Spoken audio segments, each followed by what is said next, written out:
भारत एक विविध और समृद्ध से भरपूर देश है, जहां विभिन्न प्रकार के लोग निवास करते हैं। यहां पर विभिन्न प्रकार के व्यक्तित्वों का वर्णन करना संभव नहीं है, क्योंकि देश में अनगिनत व्यक्तियों का समृद्ध से भरपूर विचार किया जा सकता है।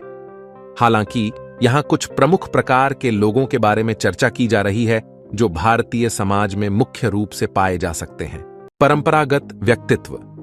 भारतीय समाज में परंपरागत व्यक्तित्व एक महत्वपूर्ण भूमिका निभाते हैं। इन लोगों को अपने सांस्कृतिक मूल्यों और परंपराओं का पालन करने का आदान प्रदान है। वे अपनी पुरानी परंपराएं बनाए रखने के लिए प्रतिबद्ध रहते हैं और इन्हें आगे बढ़ाने का प्रयास करते हैं। नगरीय जीवन के अनुभवी। शहरों में रहने वाले लोग जिन्हें नगरीय जीवन का अच्छा अनुभव होता है, उन्हें नगरीय जीवन के अनुभवी कहा जा सकता है। इन लोगों की जीवन शैली और सोच अक्सर अनुप्रयुक्तता और मॉडर्निटी की दिशा में बदल जाती है। साहित्यिक रूप से समृद्ध से भरा। भारतीय समाज में ऐसे लोग भी हैं जो साहित्यिक रूप से समृद्ध से भरे होते हैं। वे कविता, कहानी, नाटक या और किसी भी शैली में अपने विचार व्यक्त करने में माहिर होते हैं। विज्ञान जगत के उत्साही।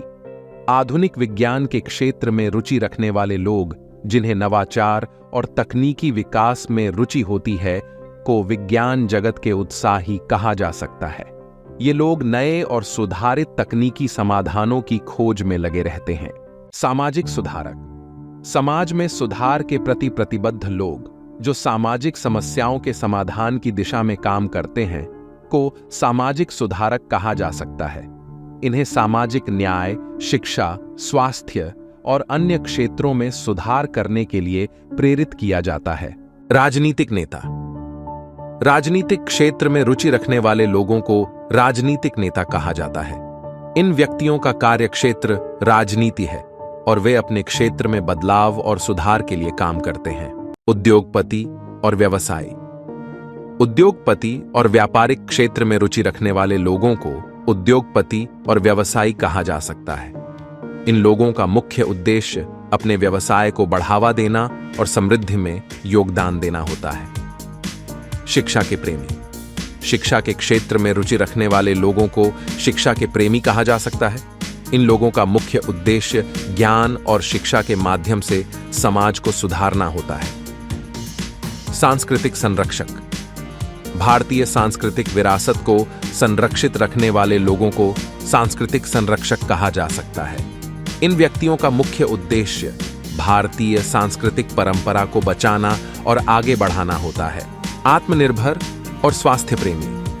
आत्मनिर्भरता और स्वास्थ्य के प्रति जागरूक लोगों को आत्मनिर्भर और स्वास्थ्य प्रेमी कहा जा सकता है। इन लोगों का मुख्य उद्देश्य अपनी आत्मनिर्भरता को बढ़ाना और स्वास्थ्य की देखभाल में रुचि रखना होता है। संरक्षित रखने वाले लोगों को सांस्कृतिक संरक्षक कहा जा सकता है। इन व्यक्तियों का मुख्य उद्देश्य भारतीय सांस्कृतिक परंपरा को बचाना और आगे बढ़ाना होता है। भारत में अनगिनत प्रकार के लोग निवास करते हैं और इनमें विभिन्न विचारधाराएं, रुचियां और दृष्टिकोण होते हैं। यह विविधता ही भारतीय समाज को एक रूपरेखा में बांधती है और उसे एक समृद्ध से भरपूर देश बनाती है।